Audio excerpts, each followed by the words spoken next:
मैं सर आपका वो पढ़ रहा था सर, चंडीगढ़ में जो आप टीईडी टॉक पे गए थे सर। अच्छा। हाँ हाँ। तो उसमें आपने मिसाइल मैन के बारे में कहा, वो तो ठीक था, लेकिन जवाहरलाल नेहरू के बारे में जो कहा वो एकदम सर गलत है। अच्छा। आई स्ट्रांगली फील कि वो उससे बड़ा देशद्रोही कोई पैदा ही नहीं हुआ है। He is responsible for all ills which we are facing today, अच्छा। whether it is Article 370, whether it is Article 331, 333. Sir, why we should have 80% from Government of India Act 1935? ये सभी राजनेता साले दुष्ट हैं। ये आपको अच्छा भारत कभी नहीं देंगे सर। आप इनके खूब चरण सेवक बने रहिए, उससे कुछ भला नहीं होने वाला है। सही बात। आप मेरी बात से कहां तक सहमत हैं सर? किस बात से? कि ये किसी भी राजनीतिक पार्टी के कोई भी राजनेता इस देश का भला करने की सोच, चिंतन और क्षमता तीनों खो चुके हैं। वेल, सारे राजनेता तो ऐसे नहीं हैं, काफी अच्छे भी थे। मुझे तो एक भी अच्छा नहीं दिख रहा है, और जो हैं वो चरण सेवक बने हुए हैं, उनकी कोई चल नहीं रही है, वो चाटुकारिता ही अपना धर्म मान रहे हैं, चाहे वो नितिन गडकरी हो या और कोई हो, क्योंकि उनकी सुनवाई तो हो नहीं रही है। मेरी एक बार से नीति आयोग के चेयरमैन से बात हो रही थी। तो मैं कुछ अपराध मुक्त भारत मिशन के बारे में उनसे रिक्वेस्ट कर रहा था, तो बोले मैथिली तुम जरा पीएमओ से इसे फॉरवर्ड करवा दो। आई फेल्ट, उनसे तो मैंने कुछ नहीं कहा, लेकिन मुझे लगा, हालांकि I went to the PMO also, I met additional secretary, then he advise के यहाँ की बजाय आप जो है डीआईबी के पास चले जाइए। हमारे अरविंद कुमार ही डीआईबी थे, मैं उनके पास भी गया। फिर उन्होंने मुझसे कहा कि तुम वहां चले जाओ, जो नेट ग्रिड बना हुआ है, उस आशीष गुप्ता उसके वो थे तो फिर मैं उनसे भी मिला। उन्होंने 1 घंटे में सब डेमोन्स्ट्रेशन वगैरह दिया, लेकिन नेट रिजल्ट कुछ नहीं निकला।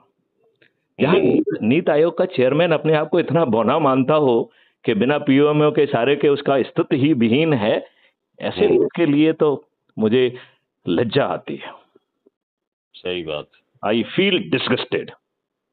जहाँ चाटकारों की फौज है, जहाँ संविधान के विरुद्ध 55 कानून बना दिए गए, जिसमें 80% हिस्सा तो गवर्नमेंट ऑफ इंडिया एक्ट 1935 का था।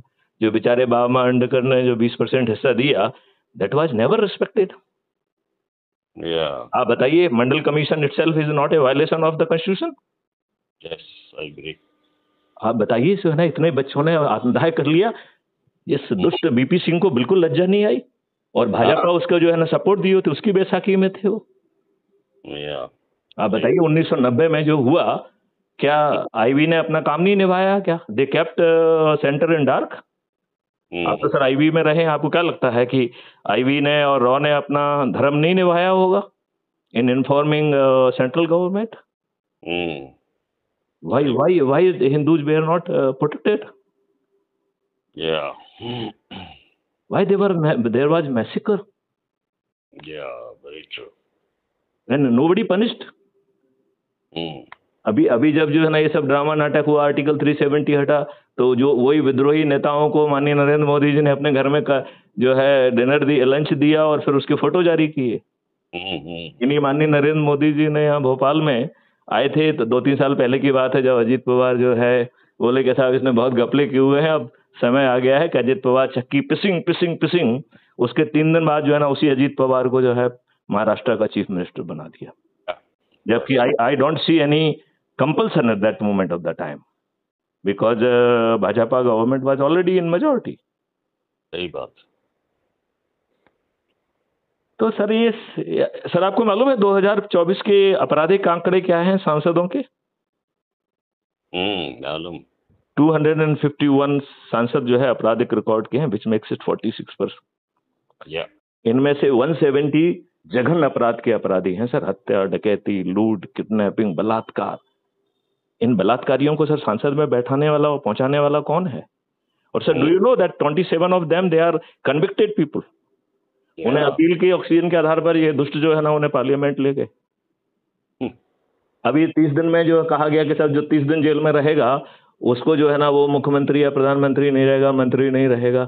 अरे भाई साहब, जब चपरासी को, जो कि कोई बड़ी भूमिका नहीं निभाता, उसको साक्षरत होने की जरूरत है, तो इन कानून के निर्माताओं को साक्षरत होने की जरूरत क्यों नहीं होना चाहिए?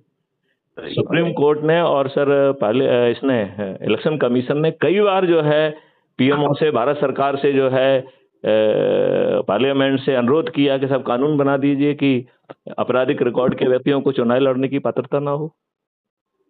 यदि अपराधियों से बहुत प्रेम है तो कम से कम जघन्य अपराध के अपराधियों को तो पात्रता नहीं होना चाहिए। क्या सोचते हैं सर आप?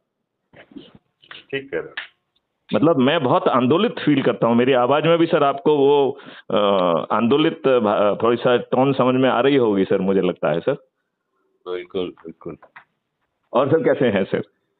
और सब ठीक ठाक, तुम बताओ। सर वो पढ़ा तो आज मैं रोक नहीं पाया, मुझे लगा कि सर से बहुत समय से बात भी नहीं हुई है, मैं अपना नमस्कार चमत्कार भी कर लूं, अपनी भावनाओं को भी बता दूं। But I see and I can find all kind of, sir, do you know sir, on 1947 from RBI balance sheet 700 crore were transferred to the Britishers. Yeah. Why the public was not informed about it? इन नेताओं के बाप का था पैसा वो। Why we were kept in dark? चलो आपने दे दिया, you must be having your own compulsions and reasons, then why the government why the people are kept in dark? मतलब पब्लिक जो है ना मूर्ख बनाने के लिए है, रेवड़ी बांटने के लिए है, उनके वोट खरीदने के लिए है, फिर इसके बाद उन्हें ना रिप्रेजेंट करने के लिए है। हमें एक भी नेता नहीं दिखता है जो कहता है कि मैं जनप्रतिनिधि हूं। वो कहता है मैं अपनी पार्टी का छोटा सा अदना सा सिपाही हूं। लगता है 5 थप्पड़ लगाए जाए ऐसे नेताओं को। तो साले अपने आप को अदना सा सिपाही कहते हैं, इन्हें जनप्रतिनिधि कहते हुए अपने आप को लज्जा आती है सर। ये दुष्ट प्राणी है, इन्हें दुष्ट कहा जाना चाहिए। इनके सफेद कुर्ता पजामा के अलावा कोई सफेद चीज नहीं है, इनकी सब चीज काली है। भारत में जितने अपराधी हैं, जितने अपराध, जितने स्कैम्स हो रहे हैं, उसमें कहीं ना कहीं राजनेताओं का परोक्ष रूप से भूमिका है। अब बताइए ना सर, इतना सर जो है ना कोर्ट वोट और इनका एमएलए एमपी का वो होगा और उनमें कोर्ट होगी, सुप्रीम कोर्ट ने कहा कि साहब इनका डे टू डे हियरिंग होगी सर, फिर इतने अपराधियों की सर हियरिंग क्यों नहीं हो पा रही है सर?